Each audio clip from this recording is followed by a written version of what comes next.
Hello, it's Josh here again from Racing to Profit in what I hope will be the final review video, actually looking at the day's racing from the Cheltenham Festival. I'm going to try and whiz through days 3 and 4 in one hit and try not to go on for as long as certainly video 1, but knowing me, we shall see, and I won't promise anything. So I will try and pack in some thoughts, some further thoughts and information and ideas that you and I can keep thinking about and can keep applying to our analysis of racing with the ambition and aim of adding to our profits, our long-term profits moving forwards, especially when this festival returns next year. So by day 3, I had reached the halfway point. Myself and followers were 25 points up from the official tips. I'd been reading the races fairly well up to this point, those I'd tipped in. Most of the tips had kind of run their race and ran okay. The stats were working fairly well. The short lists were pointing to winners from the race stats and the race trends. The generic race stats, micro angles and different things I looked at for trainers and jockeys and owners, they had been pointing and highlighting horses that had been running well and winning as well. And we reached the halfway point, I suppose, hoping and expecting that that would continue moving forwards. The same kind of profiles of horses had been doing well and had been, had success with, as I'd had in previous kind of Cheltenham festivals, as I kind of honed in, I suppose, on the type of horse that I like to look at, both for chasers and for hurdlers during this week of the year. The final thing, or a couple of things before I kind of move on to the actual races on day 3 and the tips. By this point, Mullins and Elliott had dominated. Henderson had clearly done well. No Skelton, Tizzard or Nichols winners as yet at the halfway point, but plenty of their horses had been running well and plenty had kind of been placing in the kind of top 5 or top 4 through to kind of top 8, and there was hope for them moving forward that they may have some luck. I'm saying that comment, I suppose, with hindsight, and maybe I should have put a bit more focus at the halfway stage on the trainers that had done well. Of course, in this kind of week and the approach that I take, it's very intense and it is hard to kind of cover everything. But maybe next year I will do more of a kind of halftime check, looking at the top kind of 8 finishers in each of the races through the festival to see what names keep cropping up, what owners keep cropping up, and use that as a guide moving forward. Certainly as I enter day 4, if by that point I had kind of come to the thought process that well, Skelton, Tizzard, Nichols haven't had winners yet. Could this be their day? Then maybe on the Friday, the pin would have landed on a couple of more decent winners. But as luck would have it, we didn't do too badly. One other mistake that I'd made up to this point, I suppose, was just a kind of admin error, really. For section 3, I go through my own stats. I have the 5 micro angles saved in Horse Race Base. The rest I do manually by going through the race cards and picking out horses. I'd missed putting up Tiger Roll on day 2 for the cross country, and he hit some of my Gigginstown owner stats, which were kind of 4 from 5, I think, over the last 5 years going into this meeting. So I was kicking myself for that, because if I'd have posted him, I may have had a 5 or 10er at him in a race that I didn't tip in or really play in, and I know readers and members maybe would have used that information to back him as well. So that was an error, and as we moved into day 3, I would make the same error with Penhill and the Paul Townend stats, who again, that isn't a race I tipped in, it's not a race I really played in, and I may have boosted my own bank balance if I hadn't have made that oversight, but there we go. You can't be perfect, however much I try to be. Perfection is just impossible. We just have to keep battering away at it. So yes, we moved on to day 3, and you can see the tips there.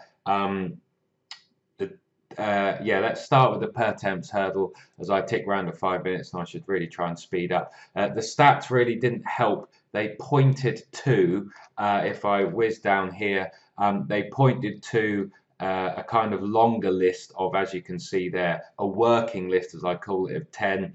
I ended up going through every runner in the race and getting a feel for the race. I picked out Love Nor Money from that list just because Greatrek was in form. He had a visor on the first time, and I mistakenly thought there might not be much pace in this particular race, and him and Sykes, who I'd also land on, may be able to get an easier lead or dominate from the front in the slower pace that they had been going in this ground. As it transpired, that was a nonsense view, but I say that with hindsight, as actually they seemed to go quite a pace, and horses that were held off a bit further back seemed to do best. I suppose when you have 24 runners in a 3-mile hurdle, expecting 1 or 2 to get an easy lead may be silly, but then as we would see in the Martin Pipe later on in the week, on the Friday, getting an easy lead in a handicap hurdle was possible and actually led to one horse winning.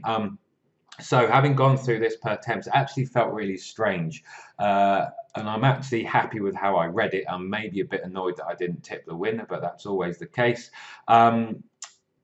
What I'm going to say, yeah, in the write-up, so you know you can see my analysis there. So I thought I'll just read what I wrote.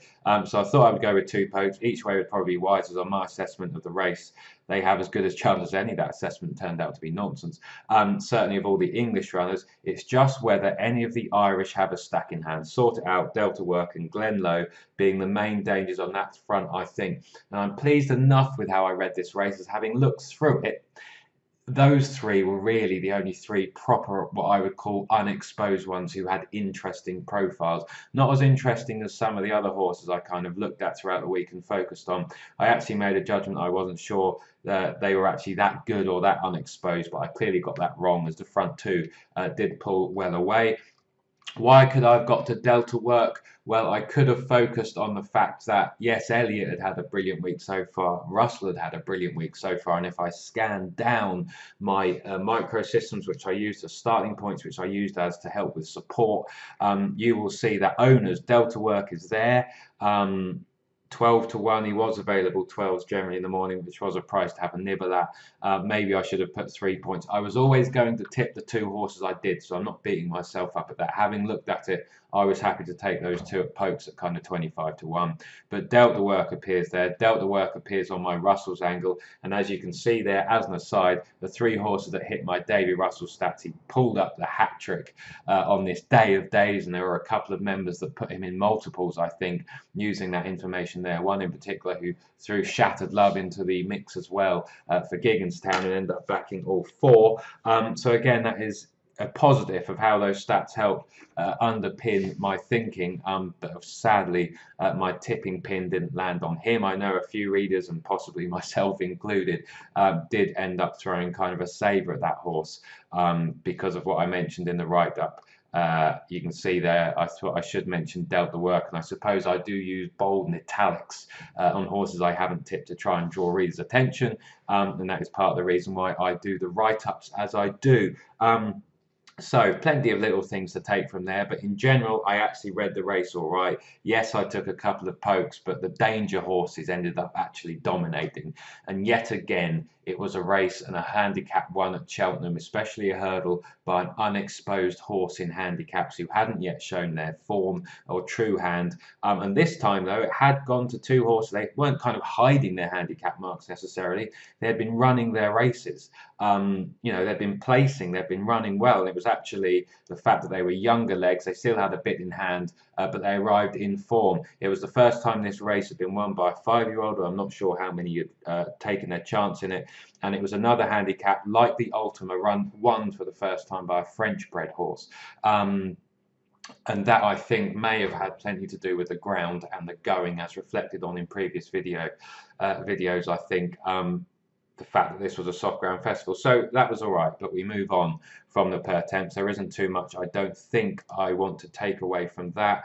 The front 2 look progressive, look interesting. Glenlow, if he'd have jumped the last as well as the winner, he would have ended up winning. It was on the bob that. You see another Nichols horse running well. Pipes, that was horse ran well.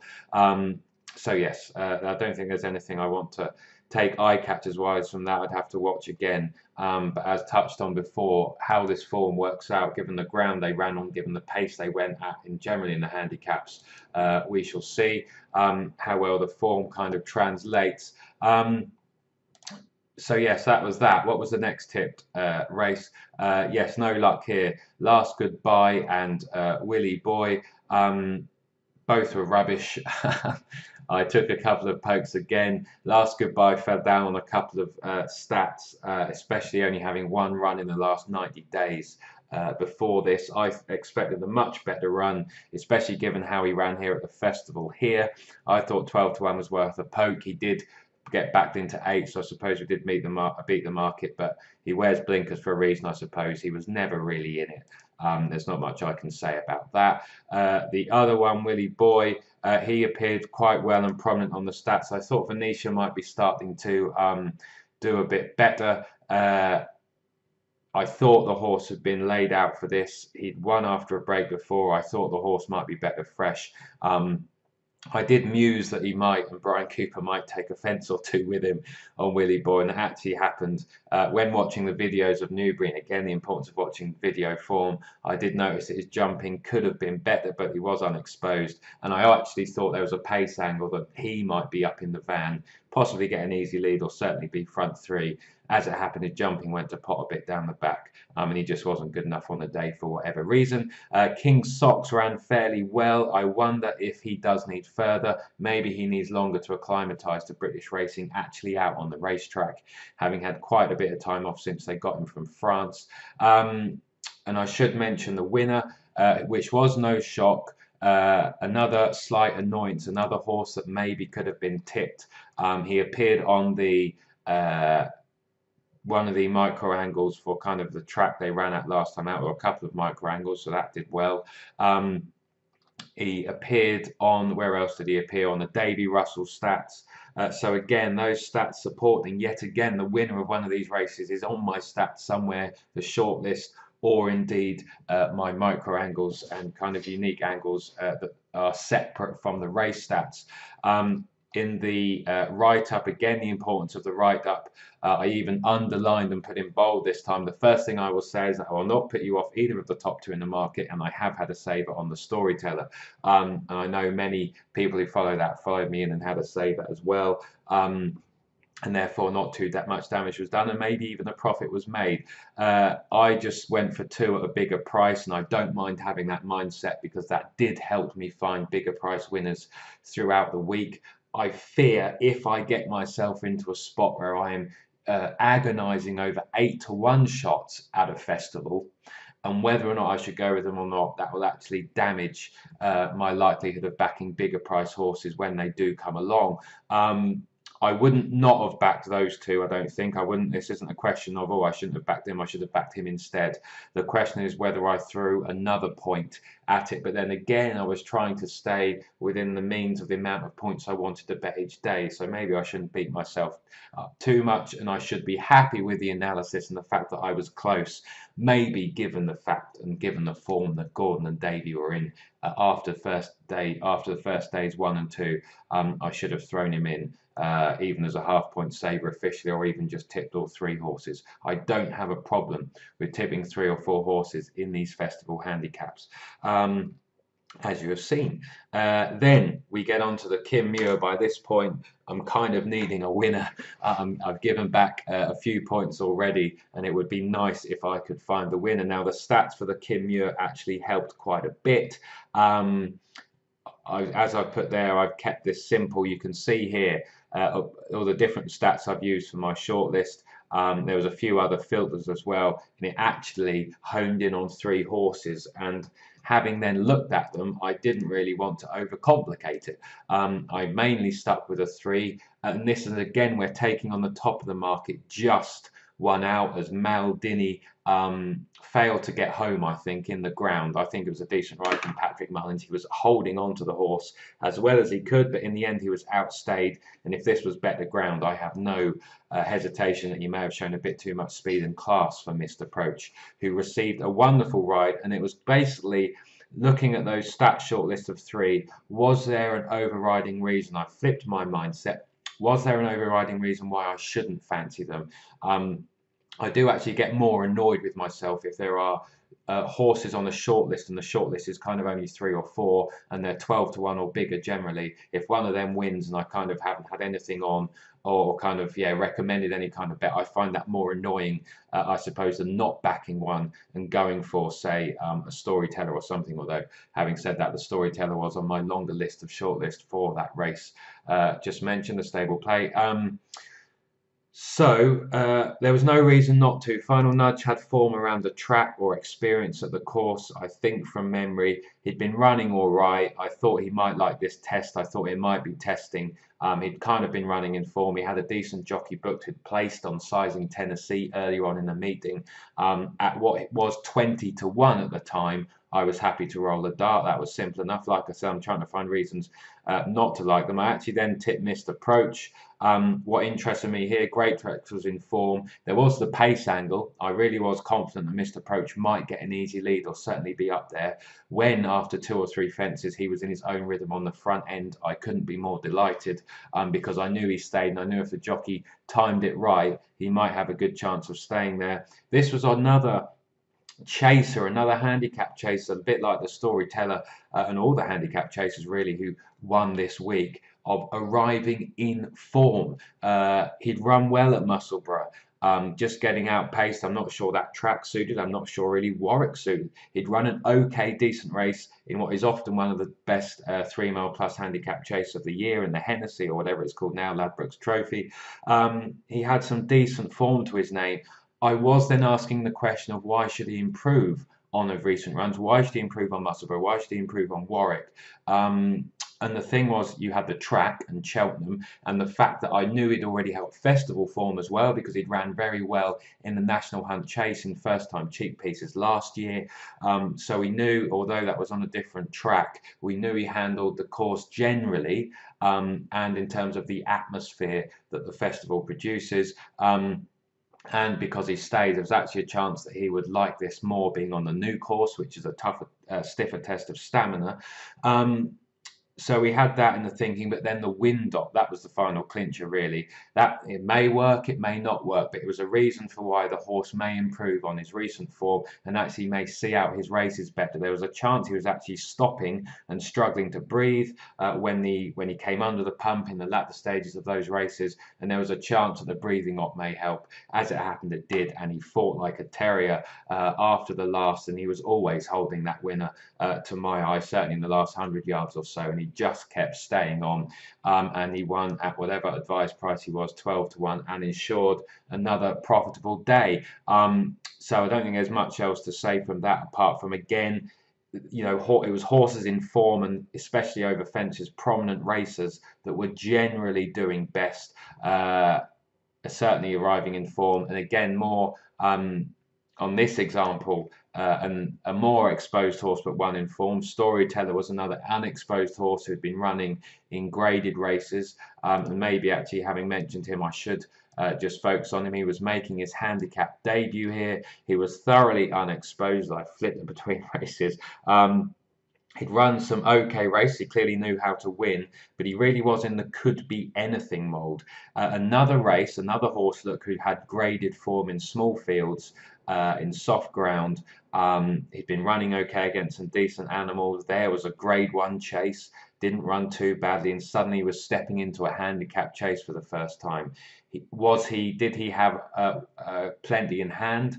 We are guessing. You do not need to beat yourself up whether or not he's got loads in hand. You can just look at his profile and maybe take the view that if I like the odds, I will take the chance that he does, and he might have a fair bit in hand. And why should he step forward? Because he's running in a handicap for the first time, because he's got a bigger field, a stronger pace, and that might be just what he needs. In the end, he received a wonderful ride. I did come to the conclusion at the time that he might be a bit too inexperienced for a test like this, surrounded by 22 horses running at Cheltenham over fences for the first time. I judged that 8 to 1 wasn't overly generous. In the end, he was well backed, and he ran fairly well. Splash of Ginge running with great credit. As I flick back to the Kim Muir, I don't think there's too much to say. Again, I would have to have another watch of the race just to see if there was anything anyone was unlucky. It was run at a fairly slow pace, I suppose. I think to the eye, the fact Missed Approach effectively made all might make you have a look further down the field and anything that ran with credit off a slow pace. But this race was not full of unexposed hot pots. Really, the two horses that chased Missed Approach home, Maldini and Squatter, were the two more unexposed ones in handicap chases, and they had the best jockeys on in the race. So no great surprise that they came second or third. But thankfully, that relentless taking on those at the top of the market won out eventually at the end of the day, at the end of day 3. I don't think there's anything else I need to touch on too much there. Oh yeah, Sugar Baron. Well, he was on the stats shortlist. I'd already come to the conclusion that I was going to back 2, and I didn't really want to back. I didn't want to not back the third one on the shortlist because I just thought, you know what's going to happen. I backed 2 on the shortlist of 3, and the other one's just going to win. As it happened, his jumping had always been a bit sticky. The ground was a bit of a question. He was never in a rhythm. He was out the back. His jumping was awful as usual, and he really isn't one to trust in these big field races. I don't think, although maybe he'll pop up one day, excuse me, when it all clicks. So that's that. That's day 2. Maybe I will actually stop day 3. Sorry. Maybe I will stop that video there and I'll record another separate one as we move into the final day. But in general, a decent day just to wrap up. The shortlist had generally done okay. The write-ups, the horses I thought were dangers that had won it. Actually, if I hadn't tipped the winners at bigger odds myself, the stats shortlist had held up again. The write-ups have been okay, and the stats in section 3 had probably their best day of all. Again, help pointing to winners. The Storyteller, Delta Work, the hat trick there for Davy Russell. Penhill should have been on here and should have been a winner for the Townend Angle. Taj Halabadabad, or that just sounds like I had a large whiskey at midday. I'm not going to try and say that name again. The Pipe Horse running well in 4th there. So yeah, interesting. King Socks, do keep an eye on him because he's unexposed. I'm sure Pipe will plunder a decent handicap chase with him at some point from his mark. So yes, that was day 3. Plenty again working there, plenty to reflect on, plenty of the same ideas, I suppose, from previous days coming to the fore. So as I tick around the 22 minutes, I'll leave that there and I'll crack on to day 4. Again, thanks for watching, and I hope you've picked up something there to take away. I'll be back soon enough. This is Josh saying thanks for watching and bye for now.